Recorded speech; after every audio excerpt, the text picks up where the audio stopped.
This week's $0 free vehicle lineup in GTA Online is a pretty interesting mix here because you're getting one car that's built purely around high grip, high speed, sports class performance, and then another that we have that's basically a rolling armored muscle car designed to keep you alive in absolute chaos.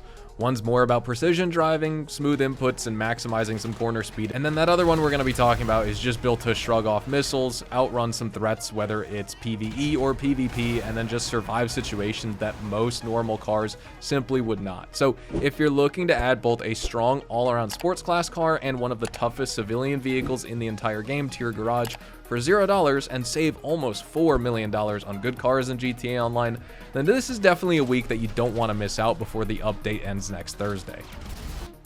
Jumping in, we'll talk about the LS Car Meet prize ride for this week, which is the Lampadati Corsita, and all you need to do is place top 2 in an LS Car Meet series race just once to unlock this vehicle. You don't need to do it for multiple consecutive days or anything like that. This is a $1.8 million sports car, and it's one of the cars in the game that just looks like it would be a pure track monster. And honestly, for the most part, it actually delivers solid performance for the sports class. It's got fast acceleration, and I'd say a strong enough top speed that it feels genuinely quick, whether you're blasting down the highway or you're racing through the city. And then the grip on this thing is also excellent, both at high speed, but also low speed as well. It has a good turning radius, and when the road is smooth, the car feels extremely planted to the ground, and it's very confidence inspiring.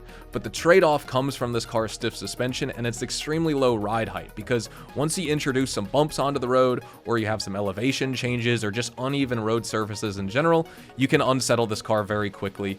If you kind of hit the wrong curb or crest the hill at the wrong speed, the Corsita is going to snap into a spin before you have time to correct it. So it's probably not going to be a absolute top tier sports class race meta pick, but it's still comfortably above average, and it's going to reward you as a driver if you keep your inputs smooth and controlled. And here we are with my Lampadati Corsita, ladies and gentlemen. It is just an excellent sports car in this game. It'll still get gapped by top tier sports cars and vehicles like the Grotti Italia RSX and the Grotti Italia GTO, but this car just has a very special place in my heart. And I don't know why. Like, it's a sports car, it's in the sports class and category, as you can see. To me though, it has a supercar appearance to it. I actually have it in my office garage number 1, which is my dedicated supercar garage. This is the only sports car that I have in here. And I know that sounds incoherent, but I was just like, you know what? I like the vibe of it in there compared to putting a different supercar in there. So that's what we're rolling with. Anyways, let's go around the track. Let's try and set a pace, maybe like 2 minutes, 40 seconds. I feel pretty confident with this vehicle, and I drive it enough. It hasn't been like too long since I've driven it. It's only been a couple weeks. So let's start up our timer in 3, 2, 1, go. And we will go right off the bat. As I usually say at the beginning, because unless you have an all-wheel drive car, there's a little bit of wheel spin, but nothing really too bad at all. And you'll notice as you're driving, again, if I can just draw a comparison to the Grotti Italia RSX or the Grotti Italia GTO, you'll notice, oh, jeez, oh, okay, runs over, we gotta restart. I never, ever restart my run because I want to give you guys the raw performance. I want to give you guys just my first impressions driving it for that day. You know, I don't want to do the practice lap or anything to get a perfect time. That's never what these videos are about. It's just general drivability. Is it good with a certain vehicle or not? This was a time I had to restart with this car because we went up the road here, and usually I just pop the curb and like there's a small little hill. I hit that jump and I do a hard brake for this corner. I bounced with this car and I went right over the fence and the guardrail, and then I went down the hill. So we had to restart. That is the only, I've been doing this series for years, and this is the first time we've actually needed to restart because of something like that. So we're gonna start in 3, 2, 1, go. Timer is set. Little bit of wheel spin off the line. I say that every single time because unless you have a all-wheel drive car in this game, you're just gonna get a slight amount of wheel spin. But this car is fun. It's a menace. I don't want to say it's a sleeper because it is, you know, a good sports car at the end of the day. Like I was drawing that comparison, it's gonna happen again, isn't it? Nope, okay. As I was drawing the comparison to the Grotti Italia RSX and the GTO earlier, you're driving one of those cars, you're gonna gap this vehicle. But does that mean this one's bad? Absolutely not. I love it. Maybe compared to some of the fastest sports cars in the game, this thing may have a slower pace and it feels like it gets around the track not as effectively. But I just love driving this car. The exhaust note's excellent. The looks are amazing. The customization options as well and personalization that you could do is off the charts. And you could see me just going around the course here. Again, you know, I am not a good driver in this game. I am a completely mid-average driver. I don't follow racing lines really. Not even with this because I'm not even trying to. But even if I tried to, I wouldn't be able to do it, right? But this car can just effortlessly take these turns in and out of traffic. It just feels satisfying. It's fun. It's thrilling. That's what you want in a car. And when you can get something like this for $0, why would you not? Like, is there any reason you would pass up on this vehicle? Besides, you just absolutely don't like it and you don't want it in your garage? I don't know. I am a little biased with it because of just how much I love it. This is probably, maybe not a top 10, but a top 15 car in the game for me personally as a player. We all have our favorites.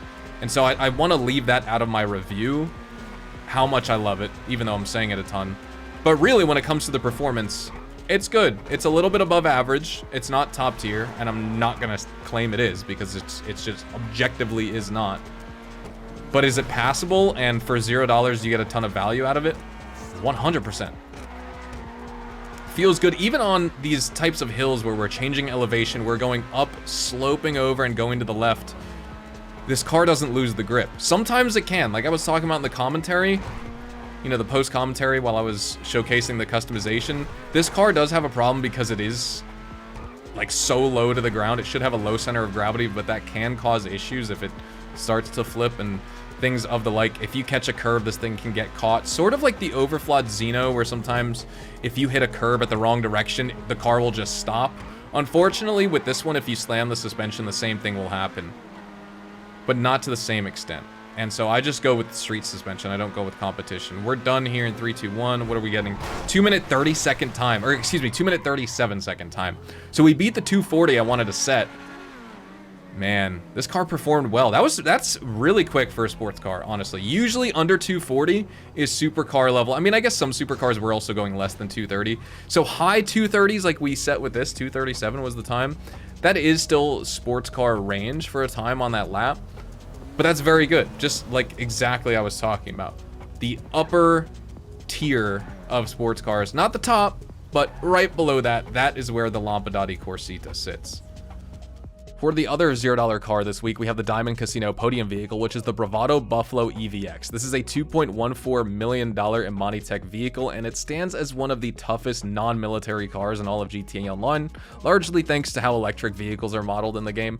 It doesn't have a gas tank, so that ends up being significantly more resistant to explosive damage than most standard ICE cars, and with full armor upgrades installed, the EVX can also survive up to 12 homing missiles or RPGs, which actually puts it above some armored weaponized vehicles in terms of raw survivability in this game. On top of that, you can equip yourself a missile lock-on jammer on this vehicle to make it even harder for enemies to land hits in the first place. The main weakness though is probably the glass. It's only bullet resistant. It's not fully bulletproof. It could still survive 15 rounds of normal ammunition, but it's kind of less of an issue as long as you stay mobile and on the move. And this thing has HSW upgrades, which can push it to about 145 miles an hour, and it's all-wheel drive, so it's going to handle far better than most muscle cars in the game. So overall, the EVX, while it's an electric muscle car and that's kind of incoherent, it's still easily one of the most durable and well-rounded armored civilian vehicles in GTA Online. Here we are with my Bravado Buffalo EVX. I just went with all jet black, you know. I went with metallic black, black pearlescent. Just blacked this thing out. Same with the windows. This is my little Sith we got here. It's not even that little. It's actually pretty long wheelbase for a coupe and just a long vehicle in general. So we're gonna do the same thing. We're gonna start that timer in just a moment.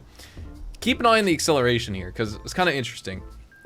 I don't have HSW upgrades on this car. You can apply them if you want, and you'll get a top speed of 145 miles an hour. I'm just showing you in stock form, especially for those players on Legacy. If you don't have HSW mods, this is how it's going to perform just with normal max performance upgrades. So 3, 2, 1, go.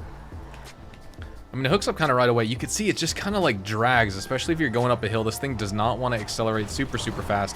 Once it gets going, though, you can feel it, and you're like, wow, we're going faster. Now we're going down a hill.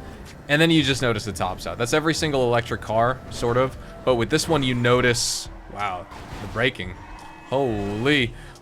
This thing is heavy. You can feel it, especially with that braking. I don't want to say the braking's bad. I feel like this is just such a heavy car. It can't stop on a dime. But it feels good going around the track. It's a little bit silent. You know, you get that fake exhaust noise and engine noise. When you start up the vehicle, it plays a sound effect for the engine and exhaust note, which I just find so cringe and cheesy. You know, it's a muscle car, man. Why are we going electric for a muscle car? I have no idea. Good thing it was rejected by Dodge fans overall, but nonetheless, this is what we're working with here in GTA. I will say, though, I'm not a fan of this car in real life. This also isn't a video about the real-life car. This is a video game.